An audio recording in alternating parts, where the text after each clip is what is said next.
আহমেদ পাশার দেয়া উপহার।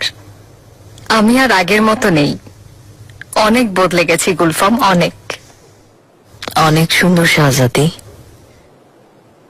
শাহজাদা সেলিম মর্মর মহলে আছেন, এ খবর জানেন শাহজাদি? চোখের সামনে তো আর নেই। বেয়াজিদ কি তাতেও খুশি নয়? এই কয়দিনে তো অনেককেই বের করে দেয়া হলো। রুস্তমের অবস্থা তো দেখছই, ওকেও বের করে দেয়া হয়েছে। আল্লাহ জানেন রুস্তম পাশাকে আমি কতটা অপছন্দ করি, কিন্তু শাহজাদা বেয়াজিদকে সাহায্য করেছেন এ কথাও সত্যি। ওনার প্রাসাদ থেকে চলে যাওয়াটা ভালো লক্ষণ না।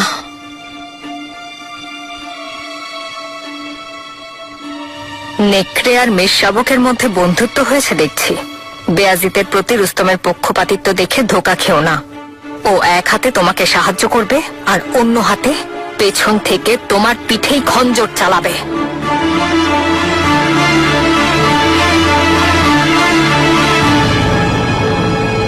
আবার কি হলো?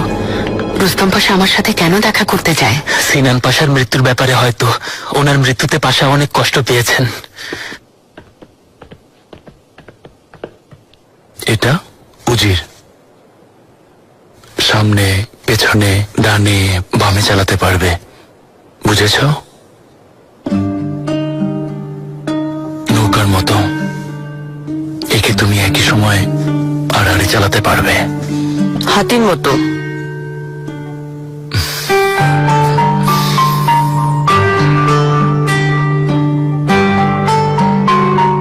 আর এটা রাজা, সবচেয়ে গুরুত্বপূর্ণ গুটি। রাজা শেষ তো খেলা শেষ, তুমি হেরে যাবে। এসো।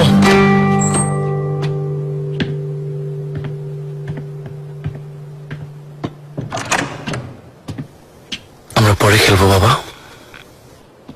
কামরায় নিয়ে যাও, একটু পরে আসছি। তুমি ঠিক আছো নুরবানু? কি হয়েছে? হুররাম সুলতান শাহজাদা বেয়াজিদের বিয়ের কথা ফাঁস হওয়া নিয়ে আমার উপর খেপেছেন। তিনি বলেছিলেন আপনার পাশে থাকবেন, কিন্তু আমার তা মনে হচ্ছে না। আপনাকে দেয়া কথা তিনি ভুলে গেছেন। আম্মা আমার পাশে নেই সেটা অনেক আগেই বুঝেছি নুরবানু। ওনার সাহায্যের আশা করে লাভ নেই। এখন থেকে যা করার আমাকেই করতে হবে।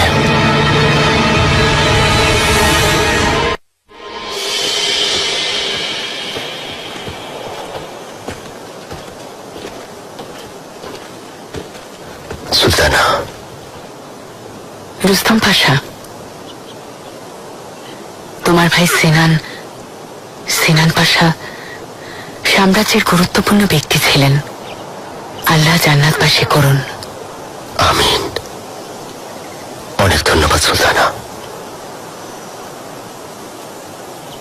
উস্কুদারের প্রাসাদে ফিরে গেছো শুনলাম। আর কোনো পথ ছিল না আমার। যেখানেই যাই না কেন আমাকে শত্রুরা খুঁজে নেয়। আল্লাহ মঙ্গল করুন শাহজাদা বেয়াজিদের। তিনি আমার জন্য আরো দেহরক্ষী পাঠিয়ে দিয়েছেন।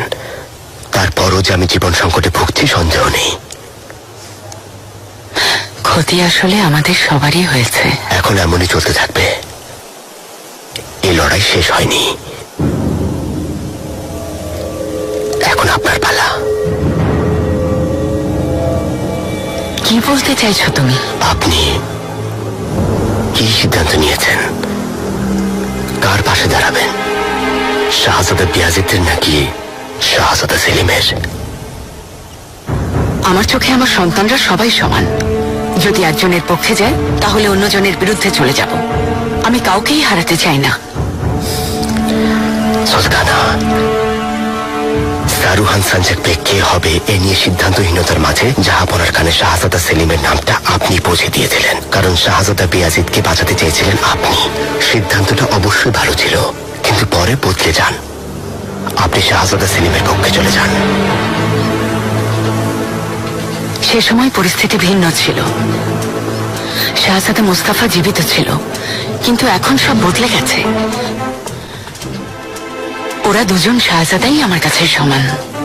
পরিস্থিতি বদলে গেছে সন্দেহ নেই, তাই আপনাকেও কারো না কারো পক্ষ নিতেই হবে। আজ অথবা কাল আপনিও তা বুঝতে পারবেন।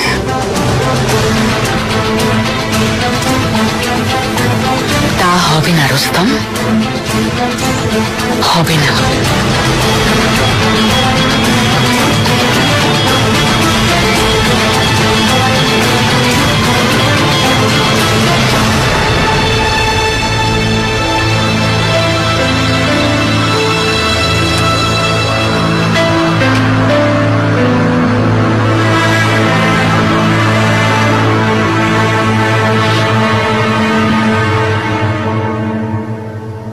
তোমার চিকিৎসায় যন্ত্রণা কমছে ফরহাদ আগা। তোমার কাজে আমি সন্তুষ্ট। বলো তুমি কি চাও? আপনার মতন মহান বাদশার সেবা করার সুযোগ পাচ্ছি, আমি আর কি চাই জাহাপনা। দোয়া করি আল্লাহ আপনাকে সুস্বাস্থ্য দান করুন। আমিন। তোমাকেও ফরহাদ।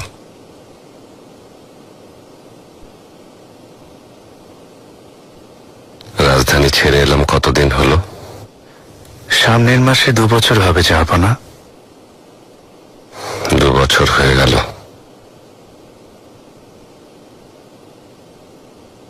আগে অভিযান থেকে জয়ী হয়ে ফিরে এলে উৎসব হতো,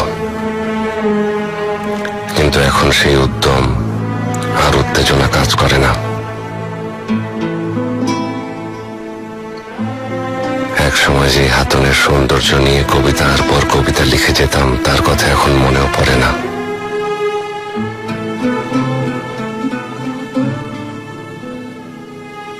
একদিন এক দরবেশ একটা কাকের সাথে সারসকে উঠতে দেখলেন জাহাপনা। তিনি খুব অবাক হলেন, কিছুই বুঝতে পারলেন না, কারণ কাক কাকের সাথে ওড়ে আর সারস সারসের সাথে। সেই দরবেশ চিন্তায় পড়ে গেলেন, পাখিদের উপর নজরও রাখলেন। পরে পার্থক্যটা ধরতে পারলেন, ওই দুটি পাখি খোঁড়া ছিল। তখন তার কাছে কারণটাও পরিষ্কার হলো। আসল কথা হচ্ছে যে আপনা মানুষকে খুশি আর ভালোবাসা না, বরং দুঃখ আর কষ্টই পরস্পরকে সত্যিকার ভাবে এক করে।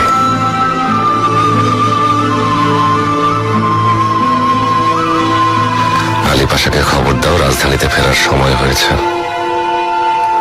যেমন আদেশ জাহাপনা।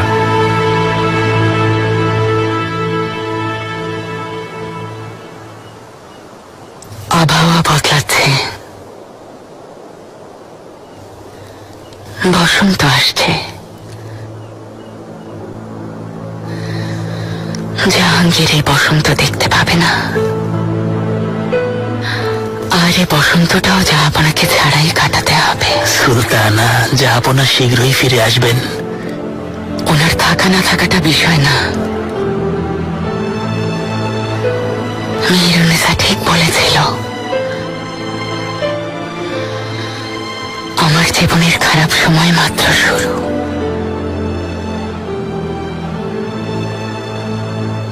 আমার জীবনে আর কখনো বসন্ত আসবে না।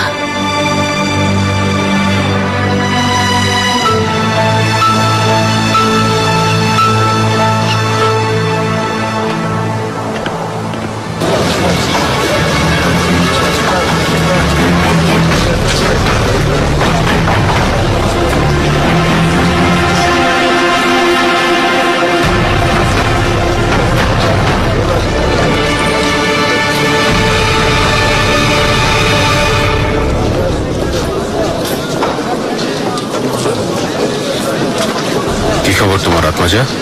বলো না, সিনান পাশার খুনিকে পুরো শহর জুড়ে খুঁজে বেড়াচ্ছে। রুস্তম পাশা এসব করাচ্ছে, নিজের আগের পদের প্রভাব খাটিয়ে এসব করাচ্ছে।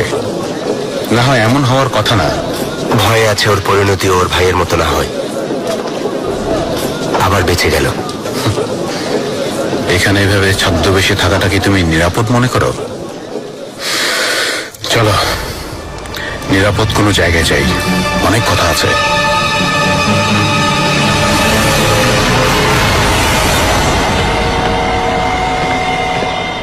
রুস্তম পাশা। শাহজাদা,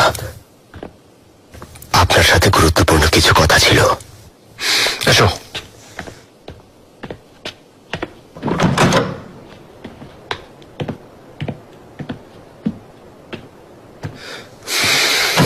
আশা করি সব ঠিক আছে।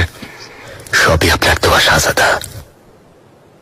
আমার ভাই সিনান পাশার মৃত্যু আমাকে অনেক কষ্ট দিয়েছে, কিন্তু সামলে নিয়েছি। ভাই হারানোর আঘাত কতটা যন্ত্রণাদায়ক তা আমি জানি রুস্তম।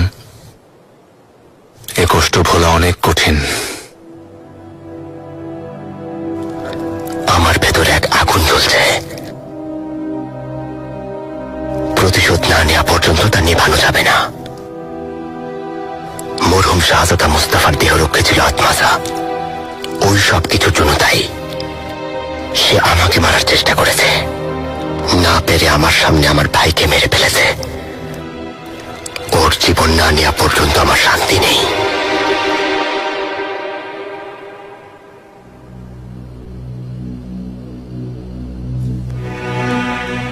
আপনি শাহজাদা মুস্তাফাকে কতটা ভালোবাসতেন আর সম্মান করতেন তা আমি জানি শাহজাদা।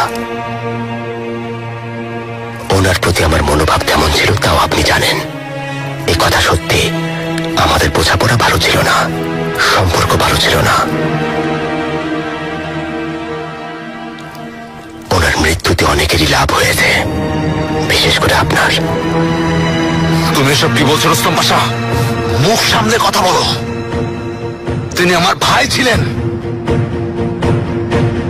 তোমার সাথে সম্পর্ক কেমন ছিল তাতে আমার কিছু যায় আসে না। আমার সামনে আর কখনো এসব বলবে না। ক্ষমা করবেন শাহজাদা, আমি আমার ভাইকে হারানোর শোকে সীমা লঙ্ঘন করে ফেলেছি। কিন্তু এটাই সত্যি, এখন শাহজাদা মুস্তাফা নেই, তাই আপনাকেও বুঝে শুনে চলতে হবে। এখন আপনারই দিন, সব ভুলে আগের মতোই আমাকে পাশে থাকতে দিন। আমাকে দূরে সরাবেন না। আমি পাশে থাকলে সিংহাসনে আপনার বসার পথ নিশ্চিতভাবে সুগম হয়ে যাবে।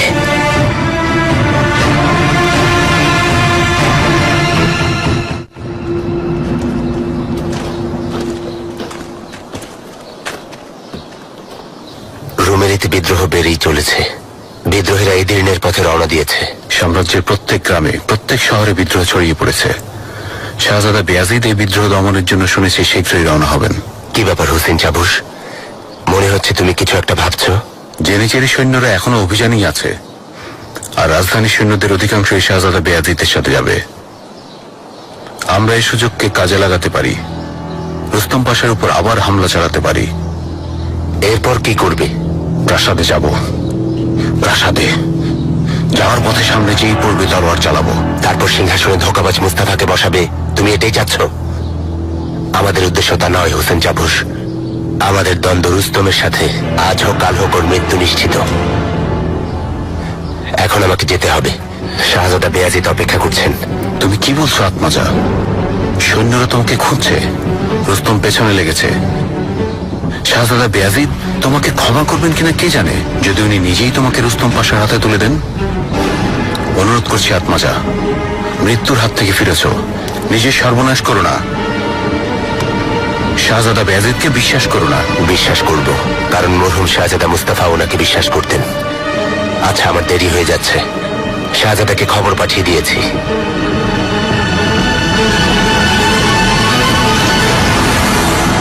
রুমেলির বিদ্রোহ দমন করার জন্য আপনি নিজেই সেখানে যাচ্ছেন শুনলাম শাহজাদা। আজ অথবা কাল রওনা হব। এই বিদ্রোহ দমন করে খুব শীঘ্রই আবার রাজধানী ফিরে আসতে চাই। মরহুম মুস্তাফা ভাইজানের নামে যে বিদ্রোহ ডেকেছে, ওই প্রতারকের আসল চেহারা সবার সামনে নিয়ে আসব, ওর গর্দান নিয়ে নেব। কিন্তু আপনাকে আরো সতর্ক হয়ে কাজ করতে হবে, ছোট ভুলও বিপজ্জনক হতে পারে। জানেন তো আপনার শত্রু সংখ্যা বাড়ছে। কি বলতে চাইছো খুলে বলো। কারা আহমেদ পাশা শাহজাদা সেলিমের পক্ষ নিয়েছেন, সাথে ফাতেমা সুলতানও আছেন। আমার মনে হচ্ছে সকলিও গোপনে তাদের এই ষড়যন্ত্রকে সমর্থন দিচ্ছে। এমন পরিস্থিতিতে আপনার ভবিষ্যৎ বিপদের মুখে শাহজাদা, কারণ দরবারে যে শাহজাদার সমর্থন কম থাকবে ওনার পরাজয় নিশ্চিত। সেমেজ আলী আর হাদিম পাশা? আগে তো তারা আমার পক্ষেই ছিল, কিন্তু পরিস্থিতি বদলেছে, আহমেদ পাশার পক্ষেও যেতে পারে।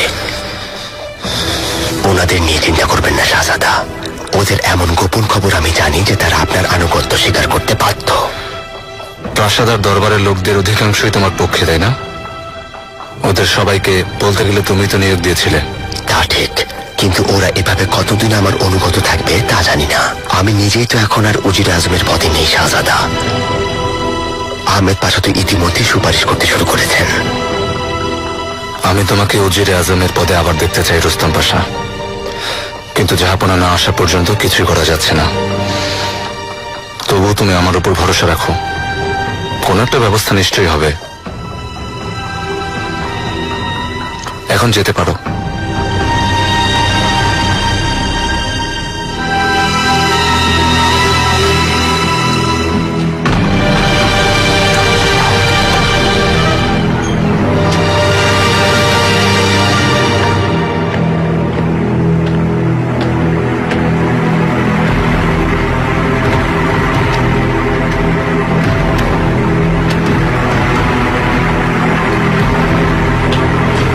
শাহজাদা,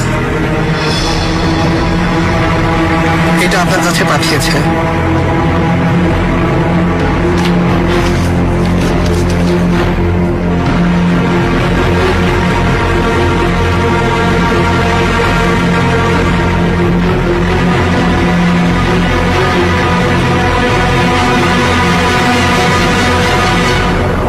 হুররাম সুলতান আমাকে চুপ করানোর চেষ্টা করছেন, কিন্তু সেটা সম্ভব না।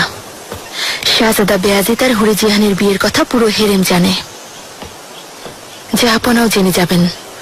অনুরোধ করছি সুলতানা, শান্ত হন। এসব থেকে আপনি নিজেকে দূরে রাখুন। শাহজাদার বিয়ে নিয়ে আপনি আর বাড়াবাড়ি করলে হুররাম সুলতান আপনার বিরুদ্ধে চলে যাবেন। তাতে কি যায় আসে গাজনফার? উনি এমনিতেও আমাদের পক্ষে নেই। কিন্তু আপনাদের বিরুদ্ধেও না সুলতানা, সেটাই বা কম কি? তাছাড়া হরিজিহান সুলতানের সাথে আপনার শত্রুতা নিয়ে বাড়াবাড়ি না করাই ভালো। ওর সেই থাপ্পড়ের জবাব কি দেব না? সেই জবাব অবশ্যই দেবেন, কিন্তু ধৈর্য ধরুন, সঠিক সময়ের অপেক্ষা করুন। সবকিছু একদিন আপনার পক্ষেই যাবে। যদি তা না হয়, সবকিছু যদি আমার পক্ষে না আসে, পরিস্থিতি দিন দিন ভয়ঙ্কর হয়ে উঠছে গাজনফার। ভয় করছে।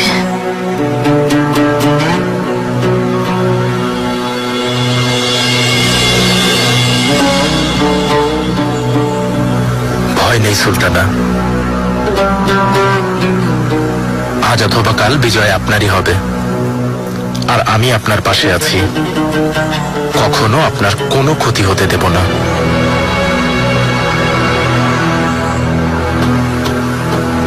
সুলতানা, বলো জানফেদা। ফাতমা সুলতান আপনার সাথে দেখা করতে চান। অবশেষে আমাকে দলে টানার সিদ্ধান্ত নিয়েছেন।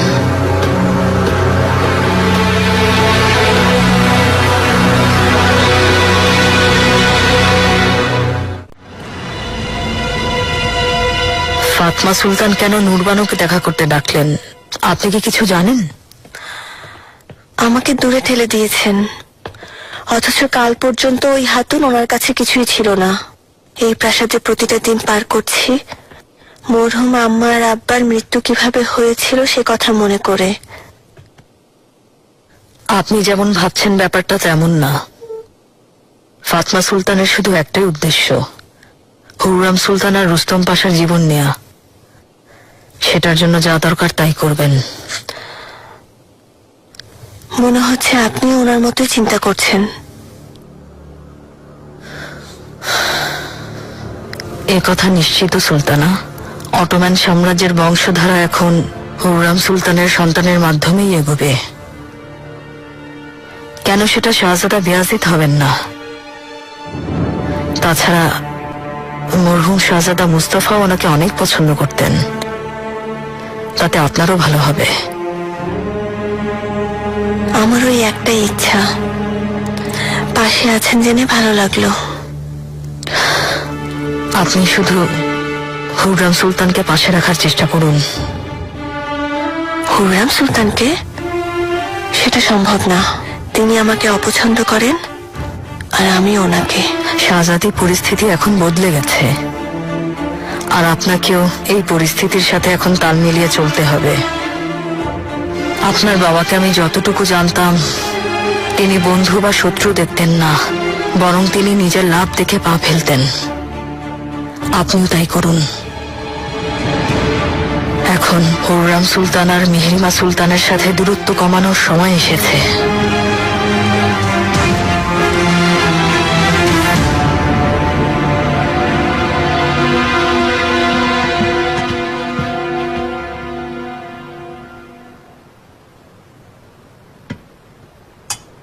ভাইয়ে ভাইয়ে এমন শত্রুতা দুঃখজনক।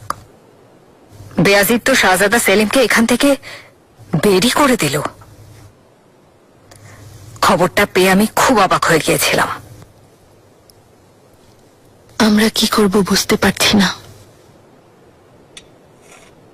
বেয়াজিদ হুররামের কাছ থেকে সাহস পাচ্ছে, না হয় এভাবে সীমা লঙ্ঘন করতো না। মনে হয় না হুররাম সুলতানের এসবে কোনো হাত আছে। সুলতানা শাহজাদাদের সমান চোখে দেখেন। আল্লাহ ওনাকে দীর্ঘ হায়াত দান করুন। তুমি তারপরও হুররামকে এতটা বিশ্বাস করো না। বেয়াজিদের পক্ষে না থাকলে ওর বিয়ের কথা এভাবে লুকানোর চেষ্টা করতো না। যাই হোক, আর লুকিয়েও কি লাভ? বেয়াজিদের বিয়ের কথা নিশ্চয়ই জাহাপনার কানে কোনো একদিন পৌঁছাবে, আর তখন সেলিম ওর থেকে এক ধাপ এগিয়ে যাবে। সেই এক ধাপই যথেষ্ট, আর আমিও সেটাই চাই। আপনার সমর্থন আমাদের জন্য খুবই মূল্যবান শাহজাদি। আপনার মতো ক্ষমতাবান শাহজাদির চিন্তা ভাবনা আর সমর্থন আমাদের এই পথ চলা আরো সহজ করবে।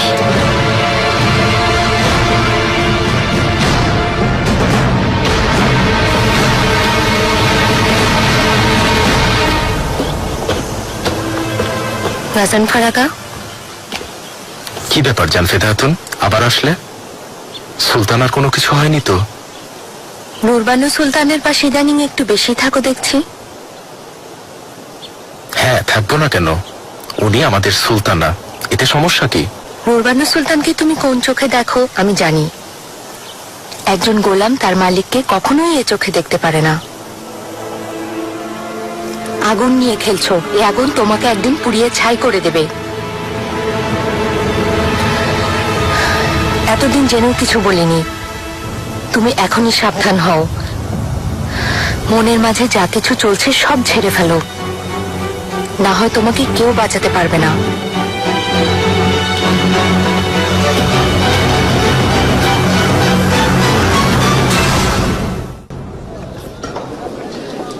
ইস্তানবুলের সবচেয়ে ভালো কফি এখানে পাওয়া যায় আগা, খেয়েই দেখুন, নিন। ধন্যবাদ। কেমন চলছে? কেমন আর ভালো না, কেঁদে মরছি আমরা। জেনিচারীদের অভিযান থেকে ফেরার অপেক্ষায় আছি সবাই। এই বিদ্রোহ তো আমাদের শেষ করে দিল। দোকান খুলিনি কতদিন হলো, ভুলেই গেছি। শাহজাদা বেয়াজিদ অনেক সাহসী। বিদ্রোহীদের কিভাবে থামালো দেখতে যদি। ওই সময় যে বিশৃঙ্খল অবস্থা হয়েছিল, রাজধানীর ইট পাথরও নড়ে উঠেছিল। একদম ঠিক বলেছো। শাহজাদা বেয়াজিদ বিদ্রোহ কিভাবে দমাতে হয় ভালোভাবে জানেন। কেউ ওনাকে শত্রু মনে করে না। অনেক বিচক্ষণ এক শাহজাদা। ঠিক বলেছো। আসল দোষী তো তার মা। তিনি যদি ওই রাশিয়ান জাদুকরীর ছেলেরা হতেন তাহলে খুব ভালো হতো।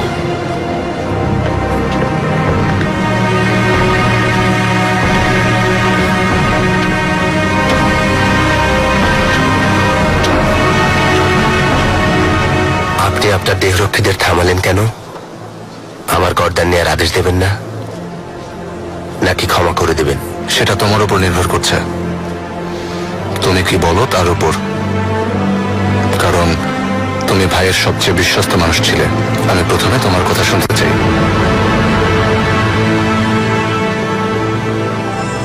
ওই দিন জাহাপনা শাহজাদা মুস্তাফাকে যেদিন ফাঁসি দিয়েছিলেন, তার আগে একটা প্রতিশ্রুতি নিয়েছিলেন। আপনার ব্যাপারে প্রতিশ্রুতি। আমার ব্যাপারে প্রতিশ্রুতি? উনি যেন বুঝে গিয়েছিলেন। সত্যি বলতে উনি যেন জানতেন ওনার সাথে কি হবে।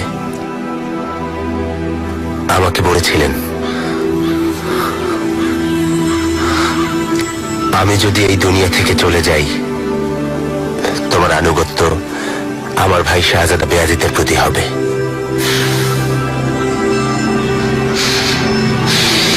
আপনার আনুগত্যের শপথ করেছি। সিংহাসনে বসার পথে আপনার পাশে থেকে তিনি এটাই চেয়েছিলেন। আজ থেকে তাই এ জীবন আপনার জন্য উৎসর্গ করলাম শাহজাদা। শেষ নিঃশ্বাস ত্যাগ করা পর্যন্ত আপনার অনুগত থাকবো, কথা দিচ্ছি। আমার সততা আর আত্মসম্মানের নামে শপথ করছি।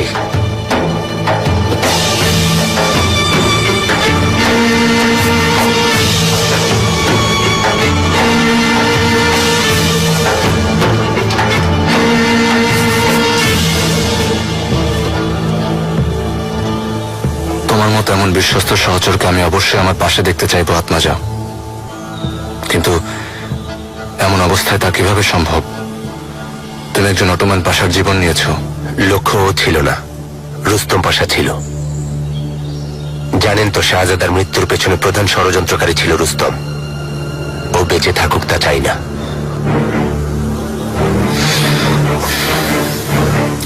তুমি আমার অনুগত থাকার কথা দিয়েছ, আমার পাশে থাকতে চাইছো, তাহলে এখন আমার প্রথম আদেশ জেনে নাও। অতীতকে ভুলে যেতে হবে আত্মাজা।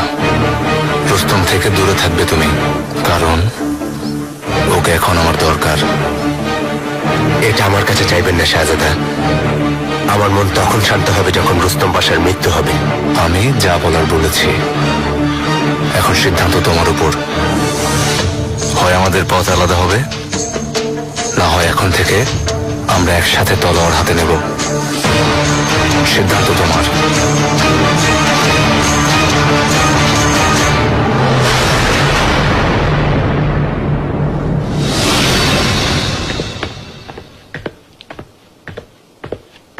শাহজাদা, এভাবে ছদ্মবেশে বের হওয়াটা বিপজ্জনক হতে পারে, বিশেষ করে এই পরিস্থিতিতে। বিদ্রোহ দমনের জন্য আপনার রওনা হওয়া উচিত, কিন্তু আপনি এখনো বাজারে ঘুরে বেড়াচ্ছেন। জরুরি কাজ ছিল লালা। আর হ্যাঁ, আপনাকে হিসাব নিতে হবে না। আমি জানি শাহজাদা, অনেক ভয়ঙ্কর কাজ করছেন আপনি, আর তা দেখে আমার অনেক চিন্তা হচ্ছে। রুস্তম পাশার চিরশত্রু কাপ্তানি দারিয়া সিনান পাশার খুনির সাথে দেখা করার প্রয়োজন ছিল কি? শুনুন কি বলেছি, আপনাকে আমি কোনো হিসাব দেব না। আমি কি করছি সেটা আমি ভালো জানি। সিংহাসনে বসার পর যদি আমার সাথে থাকতে চান তাহলে বুঝে শুনে চলুন লালা। আমার কাজে নাক গলাবেন না। আমার গোপন বিষয় আপনাকে গোপন রাখতে হবে।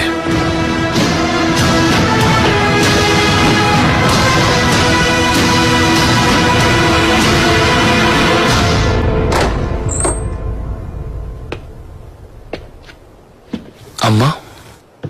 সেলিম,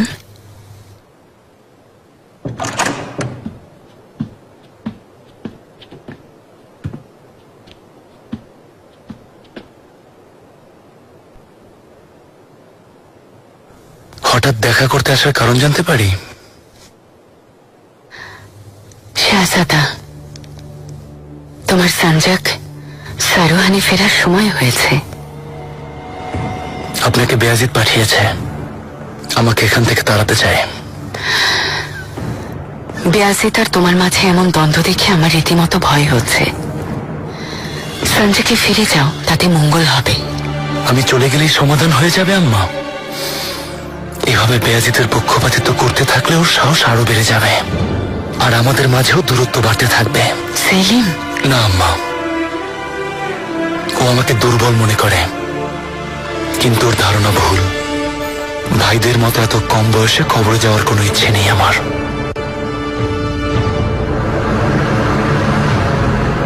আমাকে যারা অভিশাপ দিয়েছিল ওরাই জিতে গেল। যা চেয়েছিল তাই হয়েছে। আমার সন্তানেরা পরস্পরকে শত্রু বানিয়ে ফেলেছে। ঝগড়া বিবাদে মেতে আছে তারা। আমি কখনোই চাই না এমন হোক আম্মা।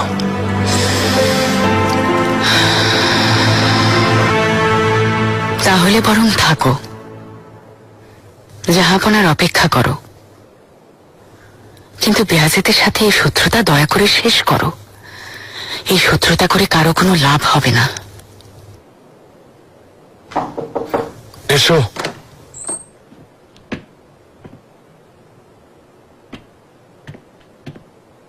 সুলতানা, আপনি এসেছেন জানতাম না। আপনাদের বিরক্ত করে আমি এখনই উঠতাম।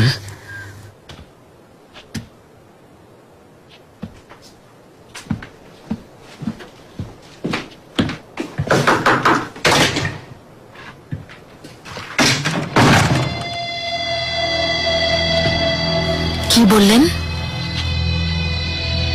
আমাকে যেতে বললেন, কিন্তু জাহাপনা যতদিন না আসবেন এখান থেকে এক পাও নড়ব না। বেয়াজিদ নিজের কবর নিজেই খুঁড়ছে, আম্মা ওকে বাঁচাতে পারবে না। তুমি দেখো।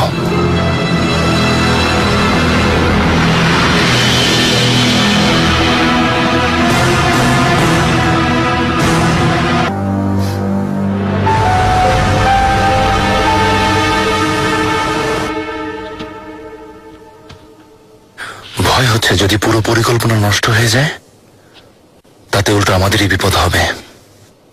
আপনি কোনো চিন্তা করবেন না শাহজাদা। প্রতি বছর মিশর থেকে আসা 10 লাখ স্বর্ণমুদ্রা কোষাগারে জমা দেওয়ার কথা।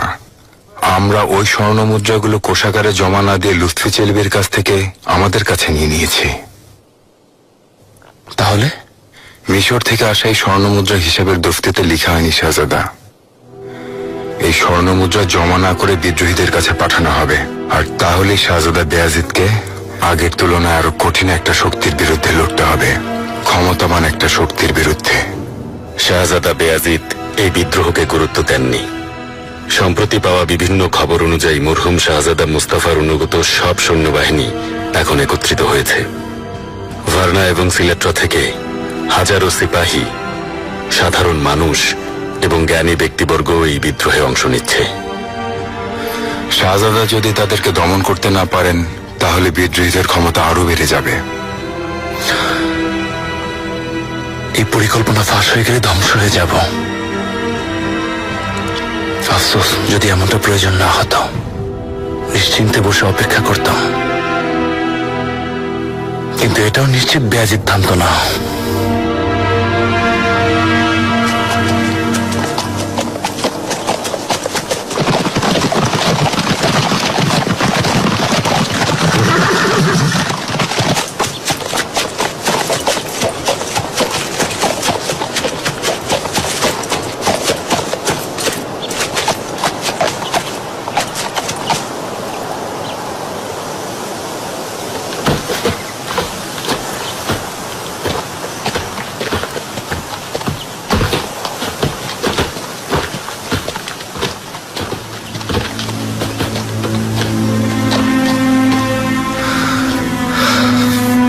শাহজাদা, তুমি সিদ্ধান্ত নিয়েছ আত্মাজা?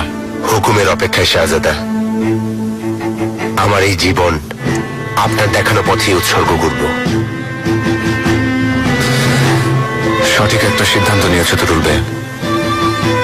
যদি আল্লাহ ভাগ্যে রাখেন কোনোদিন সিংহাসনে বসতে পারি, রুস্তম পাশাকে আমি নিজেই তোমার হাতে তুলে দেবো আত্মাজা, কথা দিলাম।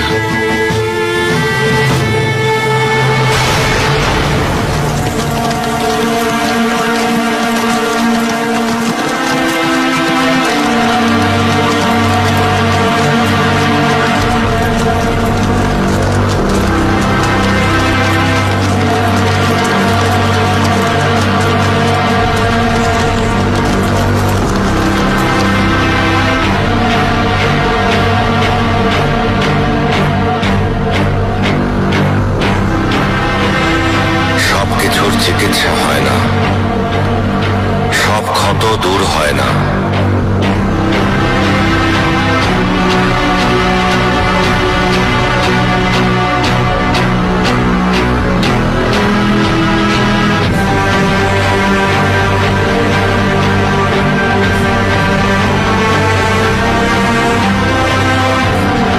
সময় চলে যাচ্ছে, বছর শেষ হলে আবার নতুন বছর শুরু হয়,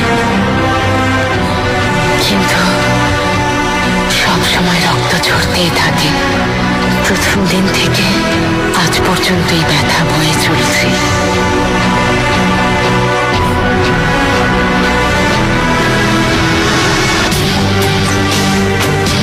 আমি কি এই পথে চলা সেই সুলেমান? আমি কি সেই ব্যক্তি যে নিজের হাতে 2 সন্তানকে দাফন করেছি?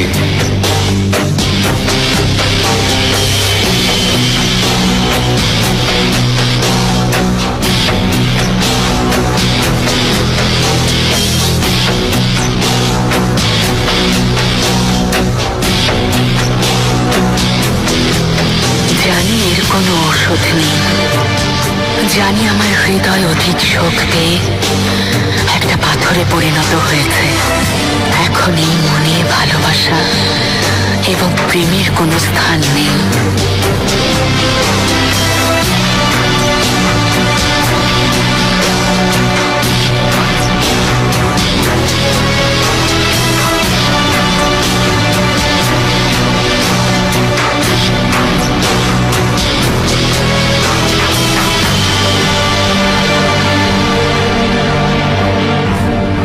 এখন থেকে আমার মনে একটা কষ্ট জমাট বাঁধবে।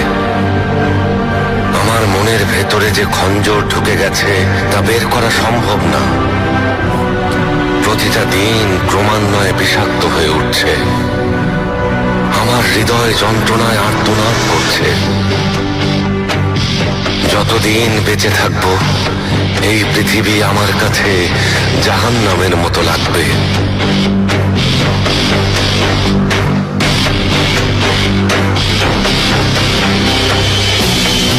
যখন বাগানে ফুল দেখি তখনই বসন্তের কথা মনে পড়ে। আমি এটাকে জীবনের সাথে তুলনা করি আর মৃত্যুকে স্মরণ করি। আমার বিশ্বাস সব সুন্দরের একটা অন্ত থাকে।